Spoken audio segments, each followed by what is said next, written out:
This is the second video for giving you some background to the Guthrie and Lucas rebuttals of arguments against democratic accountability in universities. The first one discussed principles which academics for public universities had enunciated in their submission to the Victorian inquiry. And in this video, I'm just going to read out basically what they say about the international landscape to help you understand that Australian university accountability is a deviation from the norm. It is not normal in the sense of what universities traditionally have done in respect of governance. So I'll just read it out straight. International precedents for elected university leadership.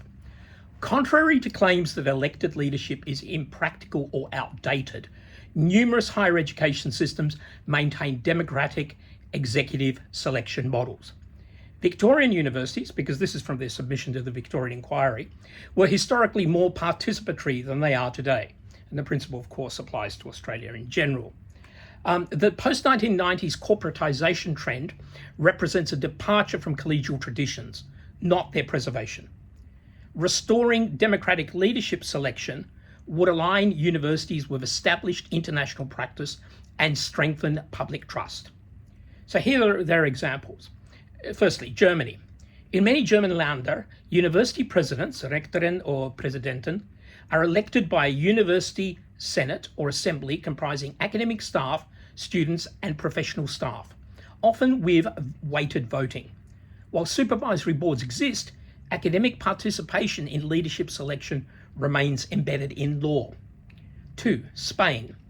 Spanish public universities elect rectors through universal suffrage within the university community. Voting is weighted across academic staff, students, and administrative staff. Rectors, their equivalent of our vice-chancellors, serve fixed terms and are directly accountable to the electorate. 3. Portugal. Portuguese universities elect rectors through a general council that includes elected academic, student, and external representatives. Candidates publicly present strategic programs before election. 4. Italy. Italian rectors are elected by the academic community, including academic staff and student representatives, typically through weighted voting. Terms are fixed and limited. 5. Norway. Norwegian universities historically elected rectors directly. While some institutions have moved towards appointment models, several retain elected rectors or hybrid participatory systems. 6. Belgium, in particular the example of Flanders. Let's not go into the issues of how Belgian federalism works for now. Universities such as KU Leuven, that's a Catholic University in Leuven, elect rectors through participatory processes involving academic staff and other internal constituencies. 7. Latin America. Yes, a general area now. Many public universities across Argentina, Mexico, Brazil, and Chile elect rectors through assemblies or weighted community voting. These systems combine faculty majority voting with student and staff representation. 8. United States, historical and select institutions. While most US universities appoint presidents through boards, some public and private institutions historically utilized faculty elections or strong faculty senate endorsement requirements, reflecting a tradition of shared governance.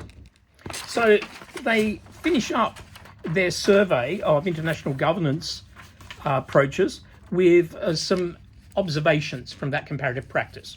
Here's what they say. Democratic selection does not eliminate accountability. It enhances legitimacy. It embeds leadership within scholarly communities rather than positioning executives as externally appointed managers. Across these systems, elections are often weighted to reflect academic expertise. Executive terms are fixed and limited.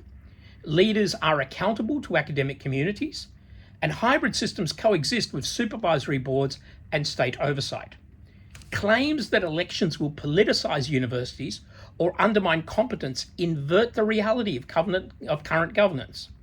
The sector's experience demonstrates that opaque appointment processes, extensive delegations, and corporate-style councils have generated volatility, distrust, and strategic fragility. Weighted community elections are a structural remedy. They make leadership mandates explicit, they diversify power, and they embed accountability in those who teach, research, study, and sustain the institution. In public statutory universities, democratic legitimacy is not a threat to government. It is its missing foundation. Okay, so with this video and the previous one, where I've covered the principles of university governance, and in this one I've covered the survey of the international landscape, let's now move on to Guthrie and Lucas's rebuttals of the usual arguments against democratic accountability, democratic selection of executives in universities.